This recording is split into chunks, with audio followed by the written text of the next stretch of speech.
E chegamos, então, ao final da nossa programação, nossa última palestra do dia de hoje, o tema A Logística dos Grãos no Porto de Santos. Convidamos para que venha aqui à frente Felipe Frei Buchinelli, gerente de controle de acessos logísticos da Diretoria de Operação da Autoridade Portuária de Santos.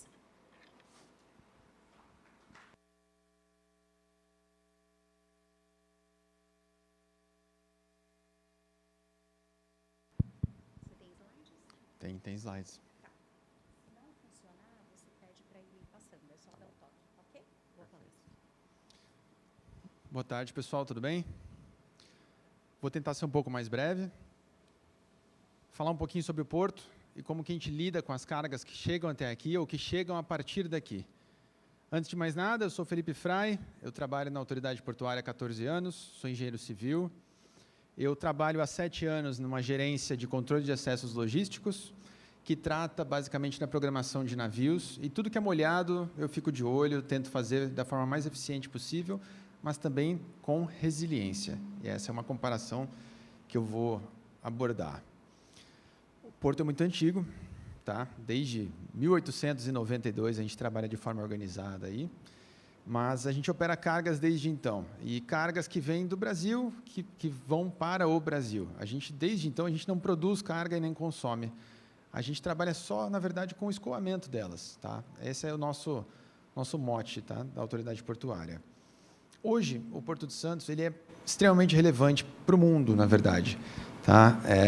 A gente costuma falar que a gente troca com mais de 200 países, mais de 600 rotas comerciais, e o nosso principal cliente é a China, tá? O mercado asiático. Nós exportamos mais do que importamos, os senhores sabem muito bem, acho que eu preciso falar menos de números com vocês, que afinal vocês são os grandes responsáveis por trazer a carga até aqui do interior do país, né? Mas o porto lá fora também é muito respeitado, tá? Nós estamos em 37º no mundo em quantidade de contêineres movimentados, os TEUs. Além disso, o país tem números expressivos quando comparado com o resto do mundo também. A gente acaba se esquecendo, nós brasileiros, a gente acaba se esquecendo que é do tamanho do nosso país. E é algo que a gente gosta de enaltecer também para dentro, porque lá fora muitas pessoas já conhecem a gente, conhecem o Porto de Santos como sendo uma referência, principalmente no fruto do agronegócio. Tá? Nós somos referência mundial nisso, tanto em questão de eficiência, como em questão de custo de emissão de CO2. Como, por exemplo, etanol. Só um exemplo, tá? A emissão de etanol por quantidade de carga produzida no Brasil é metade do que em comparação com os Estados Unidos. E isso é bem visto pelo mundo, tá? Então, muitas pessoas buscam aqui por conta disso. E, em termos de... Acho que eu vou ficar para cá para trás para padronizar, senão... E em termos de números, vamos lá. Quando a gente fala aqui da navegação no Porto de Santos, né? Nós tivemos nesse ano passado, de 2025, 5.772 novos navios entrando no porto. Tá? Isso dá um total de aproximadamente 34 manobras, em média, por dia, aqui no porto, entre entradas, saídas e deslocamentos entre um berço e outro. Mais de 50% do nosso mercado aqui, do que a gente atende, é a carga do granel sólido, tá? Sendo 39% carga geral, que inclui containers, inclui carros, entre outras questões, e 10% de granel líquido.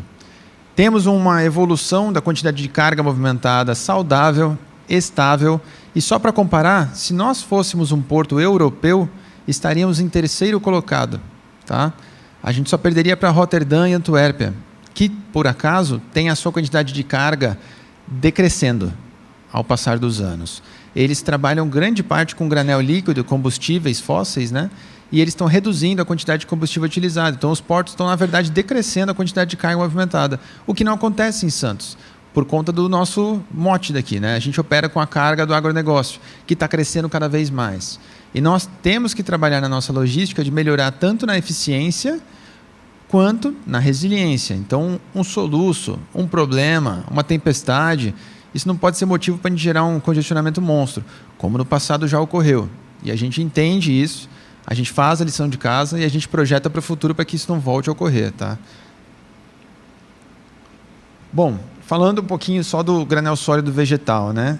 Vocês conhecem números melhor do que eu não vou ficar falando de todos eles, mas aqui mostrando especificamente essas cargas. Tá? Evolução estável, ok. Temos os números aqui de embarque e desembarque. Desembarque, maior parte fertilizante, né? Trigo, perdão. E embarque, a gente tem aqui tudo que é jeito. Tem açúcar, tem soja, tem milho. Todos os produtos que os senhores produzem passam, no caso, nesses números aqui. São aproximadamente 18 berços distribuídos ao longo do porto. Ali naquela imagem vocês conseguem ver que eles ficam basicamente num corredor. Se vocês pegarem para ver uma imagem aérea do Porto de Santos, eu vou mostrar isso daqui a pouco, eles ficam adensados numa certa região. Só uma comparação, no ano de 2023, o maior navio, historicamente, que operou com granel sólido vegetal no Porto de Santos, foi um navio de açúcar, e ele embarcou 108 mil toneladas. Esse foi aproximadamente o mesmo número que a gente operou ao longo de todo o ano de 1892, que foi o primeiro ano do Porto Organizado de Santos. Então a gente fez em um navio. É esse o tamanho da complexidade que a gente vem aumentando para conseguir lidar. Bom, falando um pouco da Interlândia, né? São 5 basicamente estados, a nossa Interlândia primária, ou seja, a área que nós abrangemos, principalmente, tem carga que vem da Bahia, beleza, tem de outros lugares do país, mas principalmente vem desses estados. Tá? E eles são aqui basicamente 29% da área do país, 38% do PIB, e essas são as cargas que, em dólares, mais são movimentadas no Porto de Santos. Então nós temos, por exemplo, os importados, automóveis, em primeiro lugar, os carros chineses estão vindo para cá, eles têm que chegar de uma forma ou outra, ou inteiro rolando, num navio ro-ro, ou ele chega desmontado em peças para ser montado no Brasil, mas tem que chegar de qualquer maneira, né? Então eles estão no meio dos nossos números aqui. Produtos químicos, orgânicos, inseticidas, pesticidas, e nos mais exportados, de novo, em bilhões de dólares, tá? No ano passado tivemos primeiro colocado soja, café, açúcar, milho, algodão, celulose e assim por diante. Isso varia, depende do mercado, depende do preço, mas a gente contabiliza em dólares para poder ficar uniforme. Bom, vamos lá. Ainda falando da nossa movimentação, tá? A maior parte é caminhões no Porto de Santos. Ela estava comentando da fração ferroviária, do transportado, né? Nós estamos aí um pouco mais de 30%, tá? 53% da rodovia, 36% ferrovia, 4% com dutovia e 7% que sai de um navio e entra no outro, tá? Nós temos aí 42% da malha rodoviária na nossa Interlândia primária, naqueles 5 estados. 67% das ferrovias também. No Brasil, fazendo aqui a comparação na corrente de comércio do Brasileira, que é de 629 bilhões no total, nós, por aqui, passa 30%. Então, se você fizer a conta aí, 0,3 vezes 629, dá 188 bilhões de reais que passam por Santos, tá? 188, só lembrando desse número. Esses são os produtos que, basicamente, nós somos o primeiro lugar em market share, tá? Então, esses números aqui correspondem a dólares também, né? Porcentagem de dólar, em relação ao ano de 2025, tá? São números do Ministério e eles estão disponíveis no Facts and Figures do Porto de Santos. Eu vou mais para frente dar um QR Code para vocês, disponibilizar aqui, assim cada um pode puxá-los depois, tá bom? Bom, como eu mencionei, foram 5.700 manobras, novos navios, resultando aproximadamente 12 mil manobras, mais de 500 mil de vagões, um pouco mais de 2,8 milhão de caminhões. O segundo maior porto tem aí cerca de 500 mil caminhões. Por que a gente faz essa comparação de falar dos outros portos? É para falar que Santos é maior, é melhor. Não, não é isso. A gente entende o quão importante é essa ferramenta estatal, que é o Porto de Santos, e a gente tenta lidar com isso com muita seriedade. Tá? Aqui vocês podem puxar alguns dados mais, e justamente nessa comparação que eu estava mencionando com os demais portos, eu vou passar o próximo slide aqui. Vamos lá, fomos aí em 2025, 6,5 milhões de toneladas. Lembra que eu falei dos 188 bilhões de dólares? Dá aproximadamente $1 por quilo de mercadoria que passou aqui em média. Em média, claro, né? Mas é interessante. Isso resulta aproximadamente aí 5,9 toneladas por segundo de carga que foi movimentada em Santos. É uma comparação interessante, né? Aqui está justamente a comparação com as outras autoridades portuárias. Eu não estou incluindo aqui nesses números o Porto de Itajaí, tá? Que permaneceu ao longo de 2025 com a Autoridade Portuária de Santos. Mas os outros portos, sim. Pode ver que o Portos do Paraná, Portos Rio, na verdade ele engloba uma série de terminais diferentes, portos diferentes. Somando todos eles, ainda assim nós estamos em primeiro lugar. Justamente pela localização geográfica, pela história que a gente tem. Então, de novo, isso são só números que enaltecem a produção do Brasil, tá? E a nossa capacidade de lidar com isso. Essa daqui, a área em vermelha, é a área que a Autoridade Portuária de Santos é responsável. Essa é a nossa área que a gente administra, tá? Em comparação com a cidade de São Paulo. Toda essa área numa área que é a área de fundeio, onde os navios aguardam para atracar. E eu costumo ouvir muita graça dizendo, puxa, tem muito navio na Barra.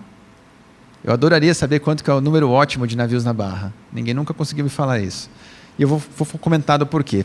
Curiosidade, não vou mostrar muito mais do que isso não, mas lá na ponta direita tem uma área no meio do nada, verde. É uma usina hidrelétrica. Tá? Santos, a Porto de Santos tem uma usina hidrelétrica construída em 1910. E ela gera energia. Antigamente, gerava para o porto inteiro, para a cidade inteira, um pouco mais. Hoje em dia é uma fração do porto. A gente usa na parte administrativa, usa para abastecer, por exemplo, energia para rebocadores. Os rebocadores param, eles podem desligar os motores, emitem menos CO2. Então a gente tem essa preocupação também. Nós somos um porto no modelo landlord, ou seja, senhorio em português. Tradução disso é, nós administramos a área. Então, nós fazemos o arrendamento da área para que ela seja operada por terminais privados. Então, desde 1993, a Autoridade Portuária de Santos, a então CODESP, CDS antiga, ela deixou de estar na área de operação. Ela não fazia mais o guindaste, a operacionalização primária. Tá? Então, agora são empresas privadas que fazem essa operação e a gente arrenda a área para eles. São dezenas de terminais privados ao longo de todo o porto. E eu comentei do porto, da parte dos produtos agrícolas, né? Você vê que o porto se expande lá para dentro. Mas os produtos agrícolas, eu não sei se o laser vai me colaborar comigo. Não, ele não funciona. Aqui, ó. Está daqui, basicamente, para fora. Existem outros terminais lá no final, que é um porto privado, um trecho de porto privado, tá? Mas eles estão muito concentrados lá para fora também. Bom, essa aqui é uma visão geral do porto. E eu vou mostrar aqui, por exemplo, esse é o nosso acesso aquaviário. O porto só possui uma entrada / saída. Tradução disso é, o navio tem que girar, ele entra navegando de frente, gira no meio do canal em algum lugar e navega de frente para sair também. Então, os grandes navios têm que ter local para girar, tem que ter profundidade compatível com o calado do navio ao longo dessa bacia de evolução, onde ele evolui, onde ele faz o giro, né? Nós temos também a acostagem dos navios. Pode ver que tem berços até o final. Tá? Essa aqui é a distribuição deles. Nós temos uma maior concentração nessa região. Okay? Aqui mais para o meio do canal. Temos a DPW, temos aqui o Tiplan, os Minas aqui no final. A autoridade portuária é responsável por manter 25 desses 30 quilômetros. Para basicamente aqui depois da Alemoa. Tá? Nessa região, onde o terminal privado faz o resto da dragagem. Esses 25 quilômetros são mantidos a 15 metros de profundidade atualmente. A gente tem planos de expandir, eu vou comentar ali mais para frente. Temos aqui o acesso ferroviário. Existe uma ferradura que dá a volta toda de uma margem à outra. Tá? Então, quando os trens descem para cá, para a Baixada, e eles têm dois acessos, um de simples aderência, basicamente com uma serra de 1,5%, 2% de inclinação, que a própria locomotiva consegue puxar, descer freando e subir puxando, mas temos também uma serra de cremalheira. Tá? A cremalheira ela tem aí 10% de inclinação e é um equipamento que é menos, comporta menos quantidade de carga, até pela idade dele também, mas por conta da inclinação, maquinário específico, etc. Temos toda essa volta. Tá? No futuro, esse aqui, no caso, é uma região que não é administrada pelo Porto de Santos em si. Tá? Então, as ferrovias elas chegam por empresas privadas e aqui na junção dessa parte mais larga com a mais fina, ela passa a fazer parte da FIPS, que é a Ferrovia Interna do Porto de Santos, a antiga Portofer. Tá? Ela administra toda a parte ferroviária, faz investimentos, dá manutenção e ela é composta pelas diversas ferrovias que chegam até o Porto de Santos. E é um chamamento permanente. Então, outras poderiam eventualmente entrar. Obviamente, tem que atender os critérios. Né?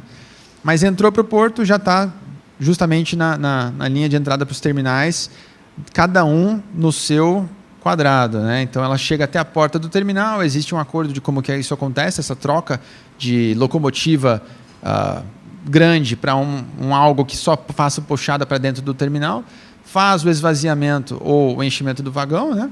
E deixa na outra linha para que ele possa ser juntado e siga. E temos também o acesso rodoviário, também mantém o esquema ferradura, que no futuro a gente pretende fazer o túnel do Porto de Santos. Tá? É uma obra que a gente está basicamente pagando metade, aí, cerca de 3 bilhões de reais, da empresa, da Autoridade Portuária de Santos, e ela vai passar aproximadamente aqui. Estou meio de lado, mas eu acho que é por aqui. Tá? O túnel, a Autoridade Portuária ela ganha renda de duas formas. Metade, basicamente, por arrendamento e metade por navios que entram. Então, eles pagam tarifas, tá? Pelo porte do navio, pelo tempo que ele permanece e também pela quantidade de carga movimentada. Então, quanto maior o navio, mais tarifa ele paga, basicamente. Tá? E aí, parte dessa tarifa vai ser utilizada justamente para bancar esse túnel. O que ele vai beneficiar? Além das duas cidades, quem mora por aqui pela região vai adorar, mas também eventuais cargas que vão cruzar, rodoviárias, contêineres, etc.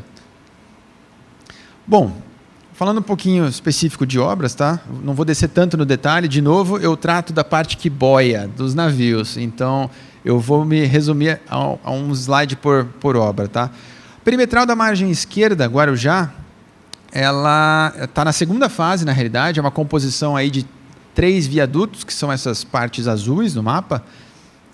E ela vai servir para eliminar grande parte das passagens em nível, cruzamento rodoferroviário dali da margem esquerda. Existe já uma primeira fase construída, terminada, essa é a segunda fase. Tá? Ela já está em evolução, ela já teve, na verdade, um projeto, foi revisado esse projeto e, por conta disso, precisa ter uma análise ambiental simplificada nova, tá? Que está em vias de finalizar. Finalizado isso, vai seguir para realizar o projeto executivo e iniciar a obra. Tá? Existe uma parceria público-privado, basicamente. Né? A Bung vai tomar conta desse projeto executivo e obra por conta de uma contrapartida de um arrendamento. Tá? Acho que é de prazo, não tenho certeza, mas é por conta disso. A perimetral da margem direita. Falar um pouquinho dela também. A gente está em obra, deve ter gente reclamando, tem trânsito, beleza. Mas para quebrar um ovo, fazer um omelete, a gente tem que quebrar o ovo primeiro. Né? Basicamente, a gente vai fazer uma pavimentação aqui e o que quase ninguém percebe também é essa canalização. A água daqui vai ficar melhor contida, então vai evitar alguns dos congestionamentos. Além da pavimentação também. Tá? Isso agiliza, como ela estava comentando, do custo do frete, que reduz. Né? Aqui é um grande gargalo que vai ser melhorado. Então, existem outras obras? Sim, existem. Mas eu vou me resumir a algumas poucas aqui. Tá? Então, no caso daqui, a gente tem as obras iniciadas em junho. Né? A gente prevê que aí, nesse ano, no fim do ano, aí, a gente tem essa conclusão dessa obra. Tá bom? Falando um pouco da pera ferroviária. A pera ferroviária aqui da margem direita. A gente tem a região de Outeirinhos, que traz grande parte da nossa carga aí de açúcares, alguns dos granéis que são produzidos aqui para cá, né? Dentro dessa região de Outeirinhos. Que curiosidade, em 1800 era praia, não tinha Outeirinhos. Outeirinhos foi, na verdade, um aterro, foi feito com rochas lá da Jabaquara, existia uma ferrovia conectando, o porto expandiu essa área. Então, isso aqui, a perimetral, que hoje passa por ali, era a praia. Tá? Foi engordado esse trecho de cais para que ele pudesse servir de área operacional. Parte disso também é porque que existe o canal do mercado. Ele foi canalizado por conta disso. E aí nós estamos aqui basicamente nessa fase 7. As demais já foram cumpridas, como vocês podem ver lá na direita. A fase 7 é essa região mais complexa do projeto. Tá? Aqui consta agosto de 2026. Eu tenho algumas informações aqui. Esse é o slide público que eu tenho. Mas, se eu não me engano, isso pode ser que seja postergado um pouco. Tá? Falar um pouco de dragagem. Aí eu já entro mais na minha área, que é molhada. Né? Apesar de eu não ser o gerente de dragagem, eu converso muito com ele e sou o cliente principal em termos de traduzir o anseio da logística. Mas a gente está falando de grãos aqui, né? Aprofundar. Não tem navio que vai chegar precisar de tanto calado. Então não ajuda a gente. Errado. Ajuda. E eu quero mostrar um pouco do porquê. É esse o motivo de eu trazer para cá. Tá? Todo mundo acha que o elevador que vai até a cobertura só é para o cara da cobertura, mas para no seu andar também. E ajuda o elevador a ser grande. E é isso que eu quero mostrar. Então a dragagem está sendo contratada para ampliar dos 15 metros para 16, tá? Neste primeiro momento. Temos planos de expandir para 17, temos planos de colocar aí navio de 400 metros, ainda com 17 também, fazer ajuste de geometria, etc. Mas eu vou mostrar aqui a obra do 16 e subentende-se que justamente esse ganho é proporcional também para os demais. Tá? Então a gente pode dividir o aprofundamento para 16 metros em 3.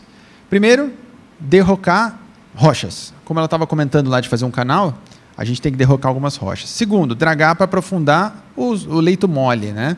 E terceiro, remoção de embarcações sossobradas. Temos no Porto de Santos embarcações sossobradas. E é tão comum que já consta até na lei do 12.815, que é a autoridade portuária que tem que fazer isso. Então vamos lá. Derrocamento. Estamos avançados. A gente já está aqui. Ó. Projeto básico finalizado. Estamos fazendo o projeto executivo. E previsão de começar a obra aqui já no mês que vem. Tá? Então a gente tem aí basicamente 3 grandes maciços, 3 grandes trechos com rocha. Eu sinto muito, mas eu acho que eu não vou conseguir apontar para vocês. Bom, são aqueles 3 ali sublinhados, tá? Então é um na região ali do Concais, um na região do Canal do Mercado e um lá na Ilha Barnabé. São esses 3 locais que tem rocha.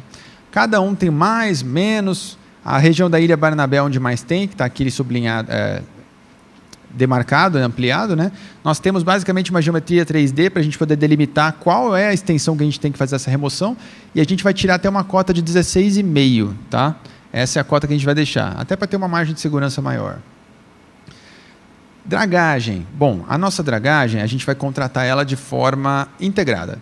O que isso significa? A gente está contratando que vai englobar licença ambiental, projeto básico / executivo, a dragagem em si de aprofundamento e a manutenção dessa profundidade por 2 anos.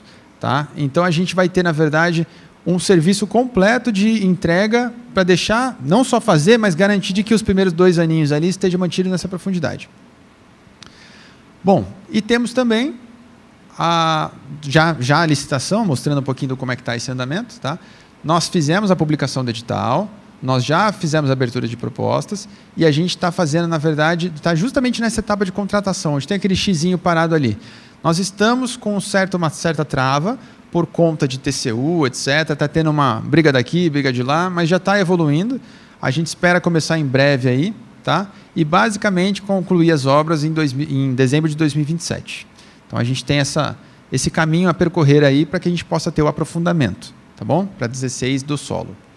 E, por último, as embarcações sossobradas. Então, a gente tem, por exemplo, aqui são 3, tá? Uma nessa região mais para dentro e outras 2 aqui mais para fora. Nós temos elas todas mapeadas, a gente tem já exatamente o que acontece.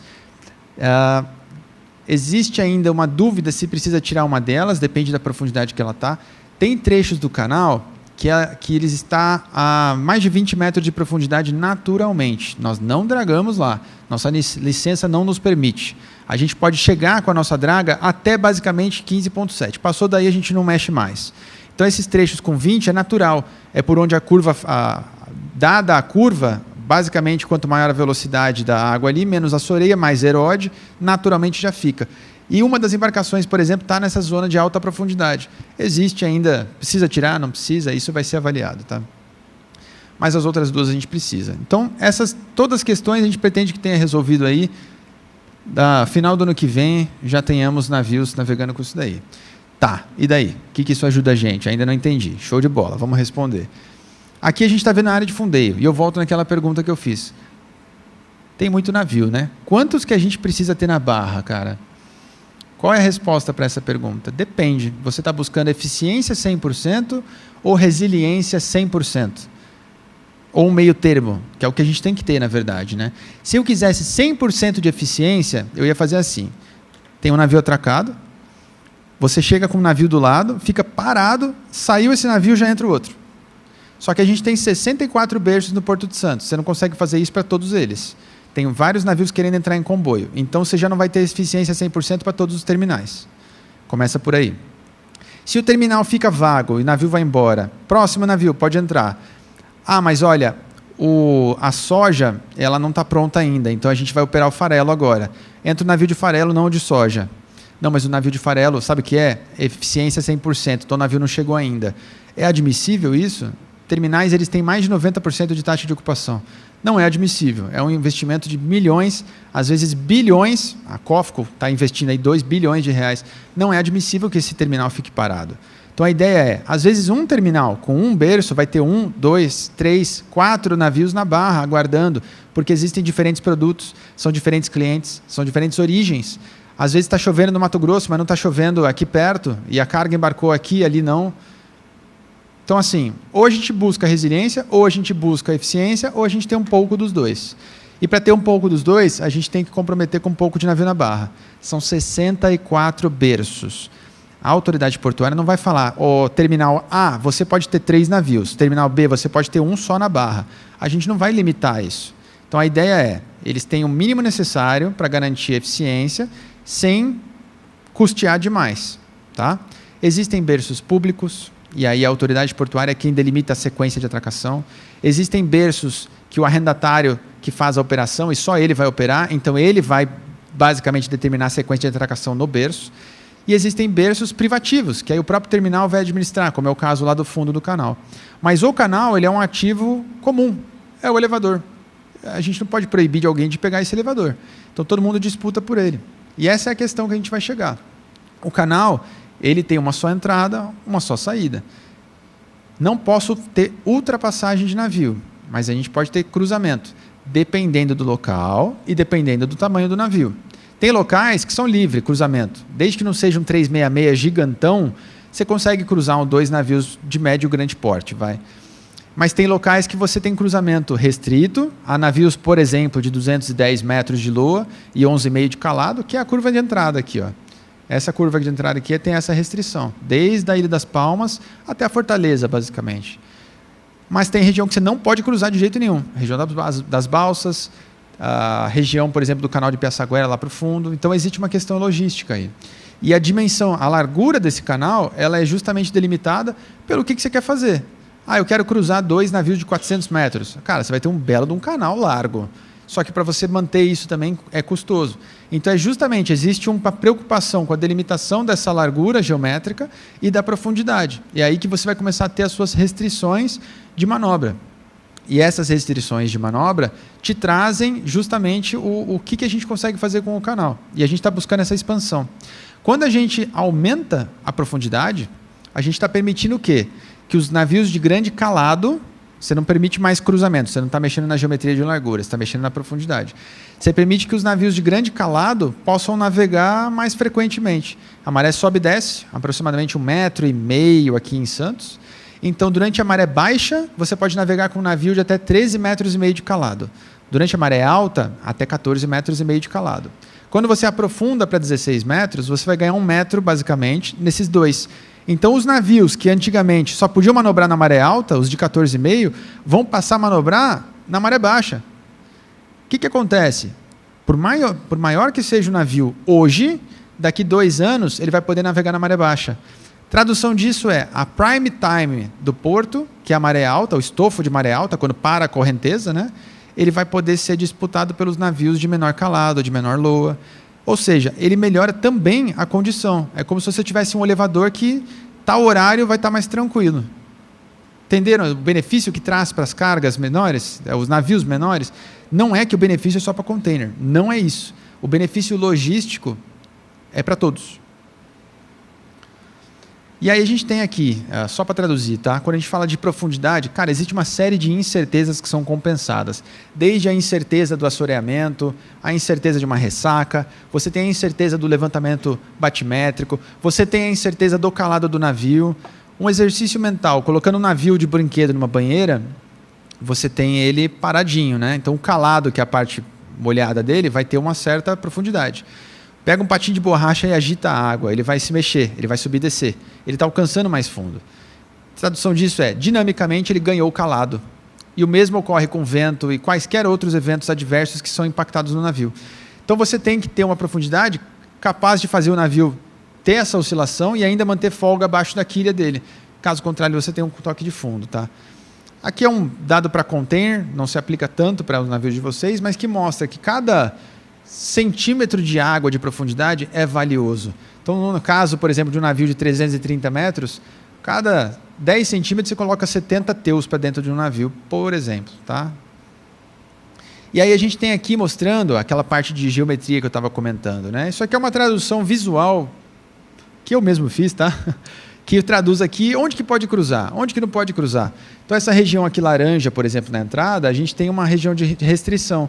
Só navios menores vão conseguir cruzar um com o outro. Os grandes não conseguem.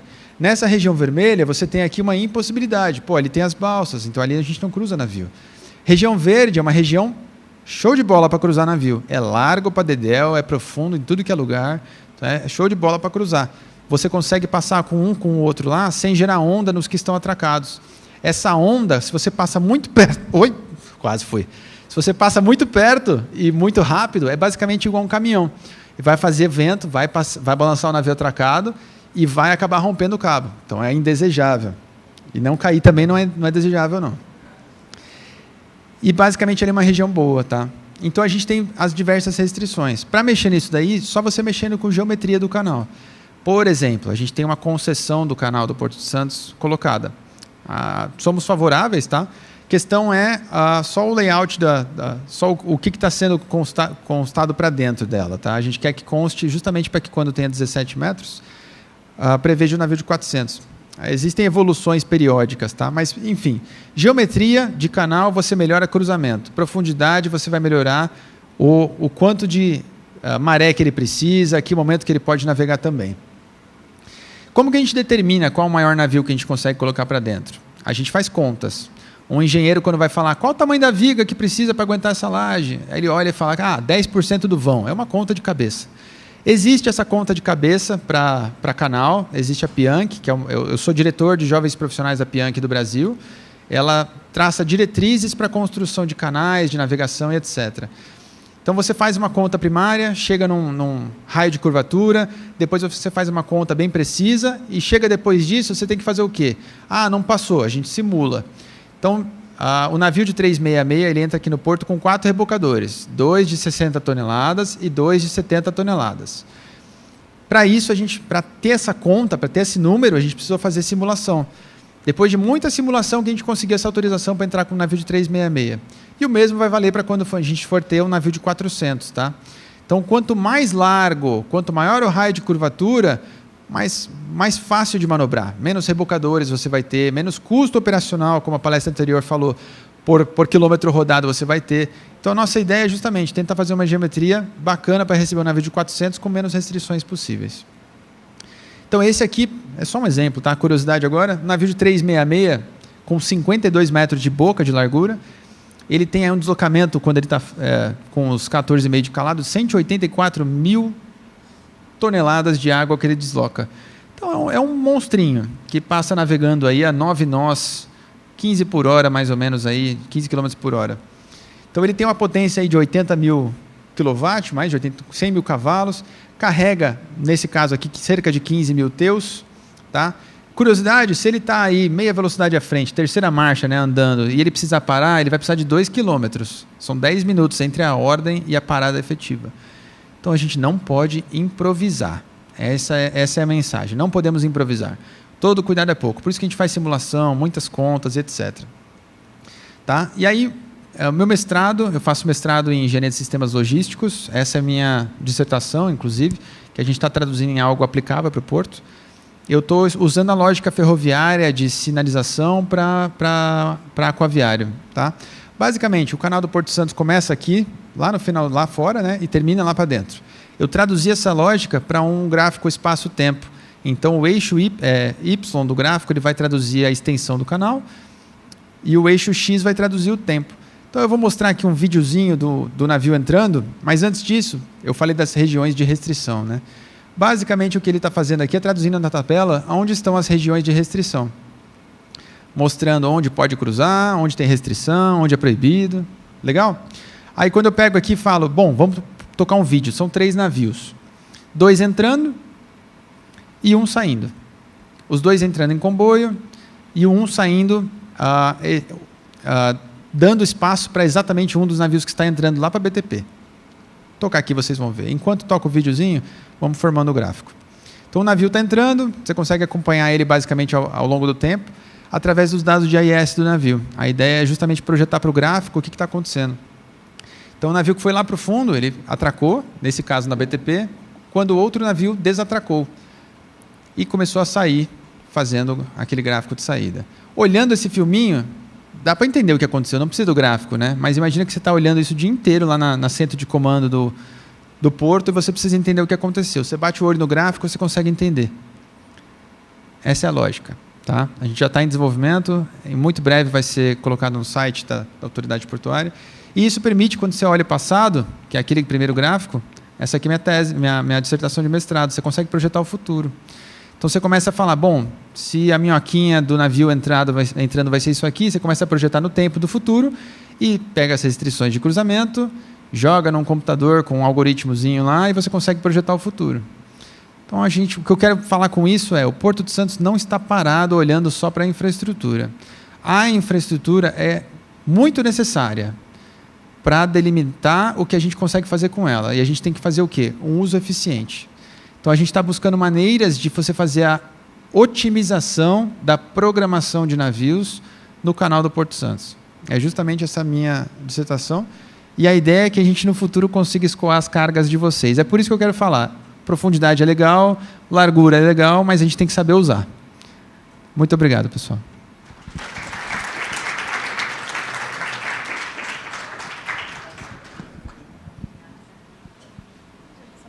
Muito obrigada.